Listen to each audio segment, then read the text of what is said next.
तस्वीरों में दिखाई दे रहे ये रसीले अंगूर किसी के भी मुंह में पानी लाने के लिए काफी हैं। अंगूर की बात चले और गांधरबल जिले के लाल इलाके के रेपोरा गांव की बात न की जाए ऐसा हो ही नहीं सकता। जी हाँ, चारों ओर सुंदर पहाड़ियों से घिरा रेपोरा गांव अंगूर की खेती के लिए मशहूर है। रेपोरा गांव हमेशा से ही गुणवत्ता वाले अंगूरों के लिए जाना जाता है। कश्मीर के सूफी संत शेख नूरुद्दीन वाली कविता में भी इसका जिक्र मिलता है। गांव के लोग अंगूर की मिठास का श्रेय 11वीं सदी के सूफी संत मीर सैयद शाह सादिर कलंदर के आशीर्वाद को देते हैं, जो वहां रहते हैं।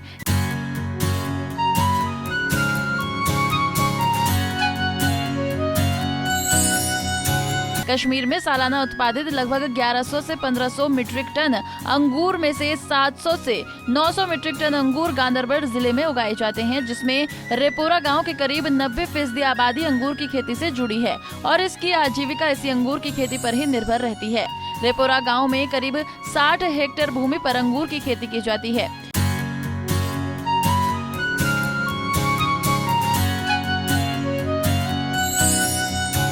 अंगूर की खेती से जुड़े लोगों ने बताया है कि इस बार बारिश की अनियमितता के कारण अंगूर की कटाई का मौसम थोड़ा लेट शुरू हुआ है, नहीं तो ये जुलाई महीने से शुरू हो जाता है और मध्य सितंबर तक रहता है।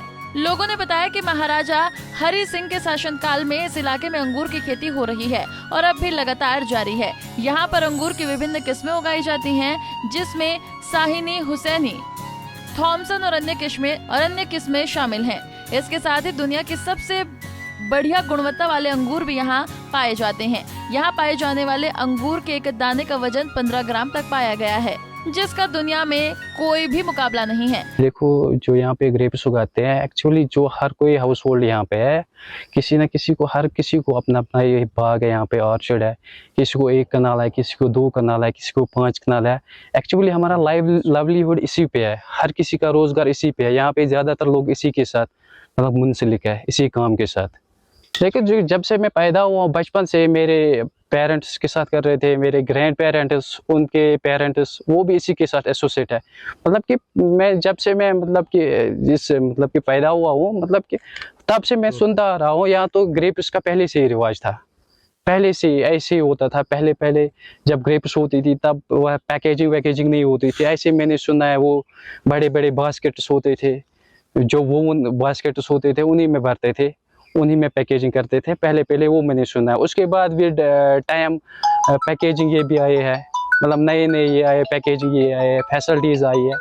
तब तो ऐसे बावर्स नहीं होते, बावर सिस्टम नहीं होता। तब तो लकड़ी का ये स्टैंड होता था, उसी पे तो हमारे ये क्रीपर्स होते थे, ये हमारे पेड़ होते थे। लेकिन अब इस पे आया है, क्या बोलते हैं इसको, स्कीम्स आई है गवर्नमेंट की तरफ से। कैपेक्स के अंडर ये स्कीम्स आती है, बावर सिस्टम। ये आयरन वाले जो यहाँ पे आते हैं, ये बावर इसी पे होते हैं आजकल। मैंने खुद एमएससी बॉटनी किया है और प्रेजेंटली हमारे ऑर्चिड्स भी है घर में। एप्पल ऑर्चिड है और ग्रेप ऑर्चिड भी है और चेरी ऑर्चिड भी है। लेकिन इस सीजन में हमारा तो इसी के साथ ये मुंसलिक काम होता है कि हमारे ग्रेप ऑर्चिड के साथ ज़्यादा एसोसिएशन होती है यहाँ पे, क्योंकि इसकी हार्वेस्टिंग अभी हो रही है। सो हम प्रेजेंटली यहीं पे होते हैं, मतलब देखने वेखने के लिए आते हैं यहाँ पे, कैसे मतलब हार्वेस्टिंग के लिए तैयार हुए हैं, कैसे कलर चढ़ा है या कौन सी मैच्योरिटी पे उतारेंगे हम इसको। लेकिन मैं एक बंदा नहीं हुई जो यहाँ पे इसके साथ एसोसिएट है। यहाँ पे हर कोई बंदा ग्रेजुएशन मतलब पोस्ट ग्रेजुएशन, आधे मुझे लगते हैं सर मतलब पीएचडी करके भी हुए हैं, लेकिन इसके साथ डायरेक्टली एसोसिएट है। अपना अर्निंग इसके साथ उनकी मतलब गुजर रही है सर इसके साथ। देखो सर, मैं अपनी बात ही लेता हूँ। मतलब रिसेंटली मैंने एसएसबी का एग्जाम क्वालिफाई किया है। मैं भी हॉर्टिकल्चर इंशाल्लाह हो जाएगा, लेकिन ये मतलब साइड बिजनेस है हमारा, इसके साथ हमारा एसोसिएशन होती रहती है सर। मेरा नाम है अब्दुल रहीम भट्ट। मैं रिपोरा के पहाड़ी इलाके के दामन में, जिसका नाम है रिपोरा बी। रिपोरा 2 हलकों में तश्कील है, एक मेन रोड पर है और दूसरा रिपोरा जो बी है, ये एक पहाड़ी के दामन में वाक़ा। आप देख रहे हैं हम पहाड़ी के बराबर नज़दीक में मतलब इस वक्त बैठे हैं। और मैं शुरू इस शार से करूँगा जो शेखुल आलम ने रिपोरा के बारे में कहा है।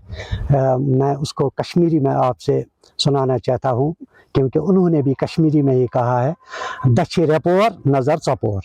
तो ये वुचान आप देख रहे हैं, ये बराबर ऐसा ही लगता है जहाँ हम ऊपर पहाड़ी के नीचे बैठे हैं, हमें सारा इलाका यहाँ से नजर आता है। अगर आप नज़र दौड़ाएंगे, गांदरबल हो चाहे बारामूला तक नज़र जाती है, श्रीनगर में नज़र जाती है, उसका कहना मतलब भेजा है, ठीक है, वो हमारा बुजुर्ग था। और उसके अलावा मैं ये बात करना चाहता हूँ आपसे, हम मतलब हमें रब ने ऐसी नेमत से नवाजा है जो दुनिया में, अगर मैं कहूँगा दुनिया में कहीं नहीं आपको मिलेगी। वो नेमत है ग्रेप्स, मतलब अंगूर। ये ऐसी नेमत रब ने हमें दी है जिसका जिक्र कुरान में भी किया है। आपकी वसादत से ये कहना चाहते हैं कि जिसका जिक्र कुरान में हो उसके बाद उसका क्या कहना। जो हमारा अंगूर है, ये अंगूर यहाँ लोकल है, ये आपको हमारे रिपोरा के अलावा और कहीं नहीं मिलेगी। रिपोरा के बगैर कश्मीर में बहुत जगह अंगूर मिलेगा। यहाँ मिठास जो है, यहाँ की नज़ाकत जो है, यहाँ का जो मतलब अंगूर का साइज़ है, मतलब जो दिखने में, मतलब खाने में, ये तो आपको रिपोरा का अंगूर, कश्मीर के अंगूर जो हैं ये वो भी यही हैं, लोकल ही हैं, वो भी यही वैरायटीज़ हैं। लेकिन ये रिपोरा का अंगूर जो है ये खाने में, दिखने में, सब कुछ में बहुत अलग है, क्योंकि ये स्पेशल माना जाता है। अगर हम वर्ल्ड की बात करेंगे, आपको वर्ल्ड में इतना वजनदार दाना आपको कहीं नहीं मिलेगा जितना कि रिपोरा के अंगूर में होता है वज़ा। और दूसरी खुसूसियत इसकी है कि आप अगर देखेंगे वर्ल्ड में, आपको इन 3 महीनों में जुलाई, अगस्त, सितंबर ताज़ा अंगूर कहीं नहीं मिलेगा बगैर कश्मीर के इस आप देख रहे हैं इस खूबसूरत गाँव में जहाँ आप आते हैं। मतलब आपने इस वक्त देखा है कितनी नज़ाकत है इसमें। अगर हम आपको बोलेंगे कि आप कहाँ आएंगे, आप सीधा आप महसूस करेंगे कि हम किसी गुलशन में बैठे हैं इस वक्त।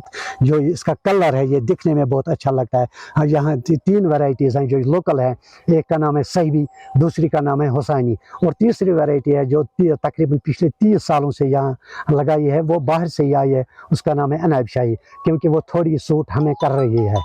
तो और मैं आपसे ये कहना चाहता हूँ जो नंबर 1 है वो है साहिबी अंगूर, जिसके नीचे आप इस वक्त बैठे हैं, मुझसे बात कर रहे हैं, जिसका नाम है साहिबी, ये 1 नंबर पर आता है। दूसरे नंबर पर है वो, उसका कलर सफ़ेद होता है, सब्ज़ होता है, उसका नाम है हुसैनी। और तीसरा है जो तीसरे दर्जे पर हमारा अंगूर है, वो बाहर से ही आया है, मैंने आपको पहले ही बोला, चाहे महाराष्ट्र से लाए हों या कहीं से भी लाए हों, लेकिन वो पिछले 30 सालों से वो यहाँ हम उगा रहे हैं, उसका नाम है अनाब शाही। मेरे सुनने में, जो हमारे दादा हैं, परदादा हैं, सुनने में आया है कि जो महाराजा का दौर था यहाँ, उस वक्त जो जम्मू का रहने वाला था महाराजा, उसके बाग भी यहाँ है, 5 बाग, उसको बोलते हैं हार्टिकल्चर पंचबागत। वो आजकल हार्टिकल्चर के हाथ में है, उसकी बहुत ज़मीन है, तकरीबन वो 400-500 कनाल ज़मीन होगी। तो यहाँ जो लोकल थे वो उसके मुलाजिम थे। सुनने में आया है कि उसने ये अफ़गानिस्तान से लाई है और अपने बागों में लगाई है। जो उसके बागबान थे, चाहे चोरी छिपे किसी तरह वो बाहर नहीं देता था, लेकिन चोरी छुपे किसी तरह बागबान ने इसको बाहर निकाला और अपने इलाके में लगाया। और ये मतलब अंगूर है, इसके खूबसूरती से इसकी मतलब पहचान यही है कि रिपोरा में ये अंगूर मिलता है।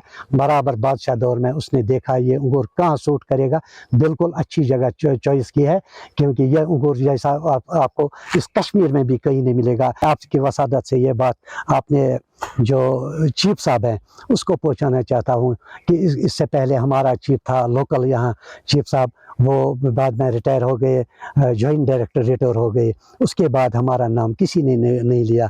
पिछले 3 साल से जो हमारा चीफ साहब बैठा है उधर, पता नहीं है उसको, वो सो के वहाँ कुर्सी पर बैठ के मैं इसको कश्मीरी में एक कहावत आपको बताऊँगा, 1.5 तलजाल चारस, क्योंकि वहाँ ये DC साहब बैठे हैं, उसी का ऑफिस भी उसी वही है। वो DC साहब के सामने नींद में बैठा है, पता नहीं किस गफलत में बैठा है।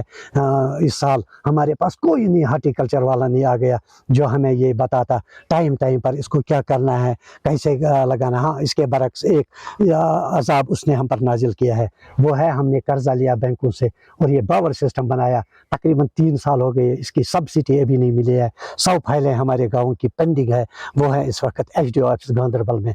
आप खुद भी देख सकते हैं, मैंने बहुत मरतबा वहाँ से उसका नकल भी लाने की कोशिश की थी, क्योंकि मैं आपको दिखा सकूं कि आगे नहीं देखते हैं।